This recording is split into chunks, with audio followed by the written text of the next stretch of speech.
अर्थ समर्थन किसको देने जा रहा? अभय सिंह को। ठीक है जी।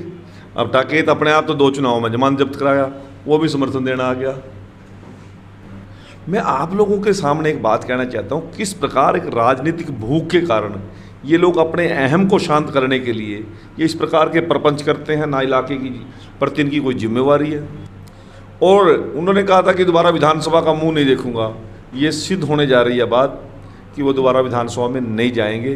गोविंद कांडा जी आज भारी बहुमत से जीत रहे हैं। ये आदमी 100% हार रहा है। मैं आपके चैनल के माध्यम से कह रहा हूँ, एलनाबाद की जनता कह रही है, एलनाबाद का मतदाता कह रहा है, जिन लोगों के साथ बार बार ठगी की, मैं दावे के साथ कहता हूँ अभय सिंह जी को आमने सामने बिठा लीजिए।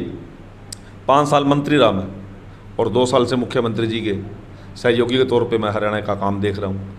अभय सिंह की एक भी कोई पर्ची कागज एलनाबाद के विकास के लिए, कोई पावर हाउस की मांग की हो, स्कूल की मांग की हो, कॉलेज की मांग की हो, हॉस्पिटल की मांग की हो, माइनर की मांग की हो, कोई ITI की मांग की हो, कोई भी एक मांग भी कोई वो दिखा दे कि मैंने मुख्यमंत्री जी को ये दी है, तो हम भी यहीं हैं और वो भी यहीं हैं।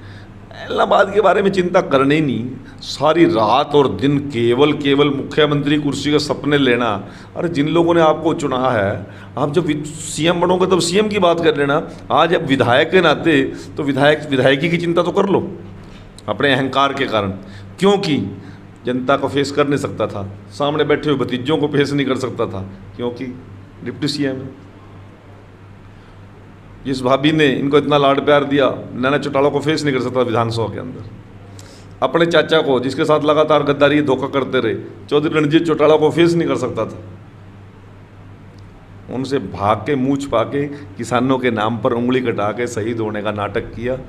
आज पहली बार एहसास हो रहा है उसको कि मैंने गलती की है। मैंने 3 दिन पहले भी कहा था कि अभय सिंह चौटाला सबसे ज़्यादा पछता रहा होगा। कल मैं एक वीडियो देख रहा था, अभय चौटाला का था। वो कह रहे हैं कि देखिए भैया, कोई गांव में आपको दिखे संदिग्ध पैसे बांटने वाला या कोई भी, ये लोग पैसे से अब आपका ईमान खरीदने का काम करेंगे। हालांकि सीधा नाम उन्होंने किसी का नहीं लिया। कोई आए तो उसका सिर तो मत फोड़ना, लेकिन टांग जरूर तोड़ देना कि आगे वो कहीं जा ना पाए। महिलाओं से भी उन्होंने कहा कि आप भी झाड़ू उठा लेना और झाड़ू से उसकी पिटाई कर देना, कोई भी इस तरह का आदमी दिखे तो। वैसे भी बीजेपी आरोप लगाती रहती है लगातार कि लोगों को डराते हैं, धमकाते हैं। भतीजे दिग्विजय भी कहते हैं तेजा खैड़ा वाली पुलिया लोग पार करने से पहले मुड़ देखते हैं। देखिए, ये डेमोक्रेसी की ताकत है, ये प्रजातंत्र की ताकत है। ये आदमी को ज़मीन जब दिखती है तब इस प्रकार के शब्द आते हैं। जिन लोगों ने ग्रीन ब्रिगेड के नाम पर हरियाणा की जनता को त्राहिमाम किया, जिन लोगों ने ग्रीन ब्रिगेड की गुंडागर्दी के दम पर उत्तर प्रदेश तक जाके चुनाव लड़ने की हिम्मत की, राजस्थान में गए, दिल्ली में गए, आज जो लोग दादागिरी से बूथ कैप्चरिंग किया करते थे, जो भय दिखाकर वोट लिया करते थे, इनके तो शब्द क्या थे?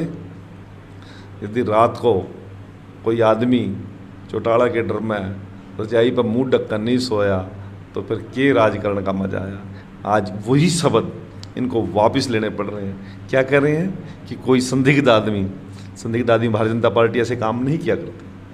हमने तो लोगों को दिलों को जीतने का काम किया, लोगों को भय दिखाने का काम नहीं किया। आज बूथ कैप्चरिंग के ब्लेम हमारे ऊपर लगाने की कोशिश कर रहा है वो, जबकि बूथ कैप्चरिंग का रिकॉर्ड किन का है?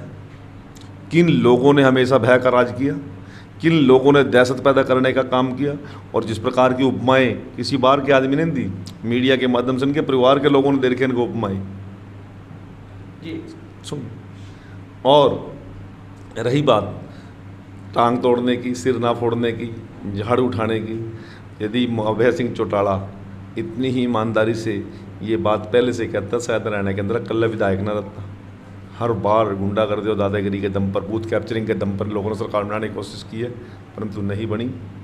आज वही भय इनको सता रहा है, वही भय इनको सता रहा है। ये तो कहते थे गड्ढा मारा, जब तुम्हारे गड्ढा है तो फिर संदिग्ध आदमी कैसे आ जाएगा? इसका मतलब या तो गढ़ नहीं रहा, या तो गढ़ नहीं रहा, कहीं ना कहीं कमजोरी है। और यदि कमजोरी है तो फिर बता देनी चाहिए। देखिएगा, एक किसान मोर्चा ने पंचायत की है, राकेश टिकैत भी आए हैं।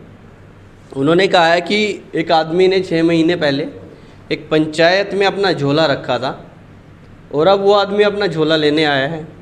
उस झोले को टटोलिए भी मत, उसको चेक भी मत करिए, उसमें कुछ ना कुछ बढ़ाकर उस आदमी को उसका झोला दे दीजिए।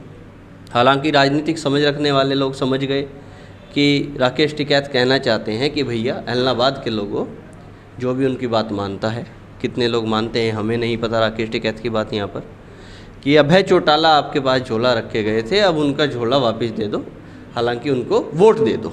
इस चीज़ को माना तो यही जाए। किसान आपके खिलाफ हैं, पंचायत भी हो गई, राकेश टिकैत भी कह कर चले गए। अब तो बीजेपी को हराने के लिए लगातार किसान नेता आते हैं, विरोध हो जाते हैं। कैसे आप ये पार पाएंगे? आप कह रहे हैं कि चुनाव जीत चुके हैं, इन सब के बावजूद कहाँ से आपको लग रहा है कि चुनाव जीत जाएंगे? रोहित जी, सच्चाई आपके सामने आ गई है। परसों गुरनाम सिंह चलौनी क्या कह के गए? इनेलो किसानों की क्या शब्द यूज किया? हत्यारी है। 6 आदमी मारे इन्होंने कंडेला के अंदर और 1700 गोलियां चली। इसलिए इनेलो को वोट मत देना। कांग्रेस ने भी निस्संग के अंदर किसानों को मारा है, कांग्रेस भी हत्यारी है। अब संयुक्त मोर्चे के दोनों नेता हैं। एक आदमी तो हरियाणा से चल के, चुड़ुन्नी गांव से चल के ऐलनाबाद में आके कहता है कि इनेलो कांग्रेस की ना किसानों की हत्यारी है। उसने गोलियां भी गिन रखी हैं, कितने आदमी मरे वो भी गिन रखे हैं, ठीक है। और उसी संयुक्त मोर्चे, किसान संयुक्त मोर्चे का एक नेता राकेश टिकैत जी उत्तर प्रदेश के चल के आता है कि एक आदमी पंचायत में झोला टेक गया तो उसका झोला वापस दे दो। अब आप इस डेमोक्रेसी के अंदर मतदाताओं को बेवकूफ़ समझ रहे हो क्या? मतदाताओं को पागल समझ रहे हो क्या? एक तरफ आप हत्यारा बता रहे हो नए लोगों को और एक तरफ आप उसके सपोर्ट में आ रहे हो। मैं आप लोगों को कहना चाहता हूँ, इस ऐलनाबाद चुनाव में, इस ऐलनाबाद के चुनाव ने बड़े बड़े धुरंधरों को अपने बयान वापस लेने पे मजबूर कर दिया। मैं आप लोगों को बताना चाहता हूँ। और लास्ट में क्या होगा? लास्ट में क्या होगा? ये यूट्यूब से अपनी वीडियो उठाते फिरेंगे। मेरा बताना कभी अभय सिंह चौटाला मिल जाए तो प्रतिदिन के उसके बयान काट लेना। अरे जिस दिन आप लोग वोट मांगने जाओगे, लोग तारे कपड़े फाड़ देंगे, गाँव में बढ़न को नहीं देंगे। बीजेपी हालांकि दुष्यंत चौटाला और के कपड़े फाड़ देंगे, गाँव में बढ़न को नहीं देवे। और आज क्या करता फिरता है?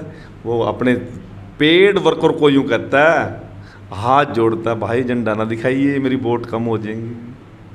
आज इस हालात पे ये लोग ला दिए हैं, तो इससे बड़ी और प्रजातंत्र की ताकत क्या हो सकती है? और भारतीय जनता पार्टी के लोकप्रियता इससे बड़ी क्या हो सकती है? मैं आप लोगों को बताना चाहता हूँ कि ये लोग सभी चेक किए हुए लोग हैं।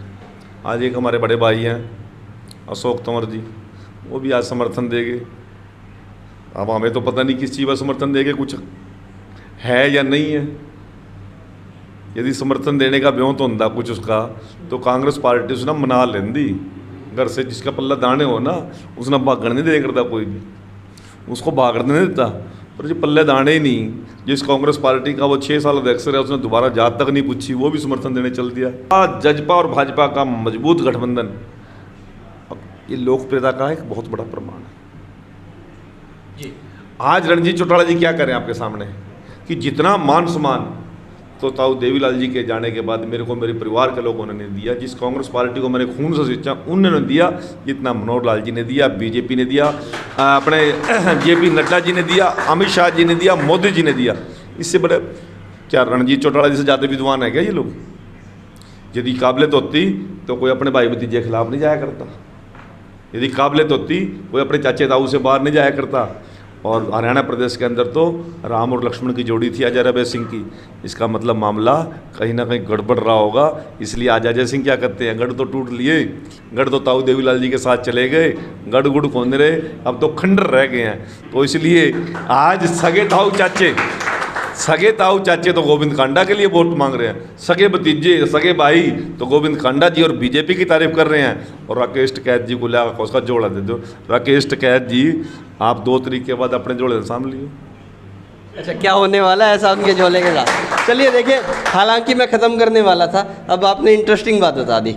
उनके झोले के साथ क्या होगा 2 तारीख के बाद? लड़ेंगे ना, वो भी लड़ेंगे ना चुनाव उत्तर प्रदेश में। नहीं, वो तो कहते हैं हम चुनाव नहीं लड़ेंगे। लड़के देखे ना, फिर पता लगे ना क्या क्या देश के अंदर बदलाव लाना चाहता हूँ। जब सरकार बनाने से, विधायक और सांसद बनने से देश के सारे कमज़ोर चीज़ें आप ठीक कर सकते हो, फिर क्यों लड़ते हैं? ये डेमोक्रेसी है, कोई युद्ध थोड़ी है कि किसी के कपड़े पाड़ दोगे, कुछ भी बोल दोगे। उस कुर्सी पर बैठने को हासिल करने की कोशिश कीजिए ना। हम निमंत्रण देते हैं टिकैत जी को, नहीं आपका यूपी में लड़ने का बहुत ब्यों तो बाबा गेला नहीं टकराने का ब्यों तो रहने में जहाँ रहना बड़ा सॉफ्ट है। रोहतक से उपेंद्र हुड्डा जी सीट खाली कर देंगे, वहाँ से लड़ ले। अभय सिंह ने खाली करी रखी थी, यहाँ से लड़ ले। यहाँ से नहीं लड़ना तो भाई और कहीं तेरा जी करता जो से तेरी मामता कर रहे सीट खाली करवा ले, लड़ लेना। नहीं लड़ेंगे। किस तरह कठपुतली की तरह ये लोग नाच रहे हैं। दलित के हाथ पैर काट दिए, एक शब्द नहीं बोला। लखीमपुर में सारी रात काली कर दी। लखीमपुर में 4 और गरीब परिवार के, किसान परिवार के बच्चे मारे गए, किसी भी कारण से मारे गए। उनके लिए श्रद्धांजलि का शब्द नहीं है। उसके लिए योगेंद्र यादव ने बोला था बाहर निकाल दिया संयुक्त किसान मोर्चा, उसको भी संयुक्त मोर्चा से बाहर निकाल दिया। अब यहाँ पे आके गुरनाम सिंह चुन्नी इन लोगों को हत्यारी बताता है और अजकेस्ट कैद, ये सब सौदेबाजी के मामले चले हुए हैं। एक दिशा दशा पे कोई काम कर नहीं रहा।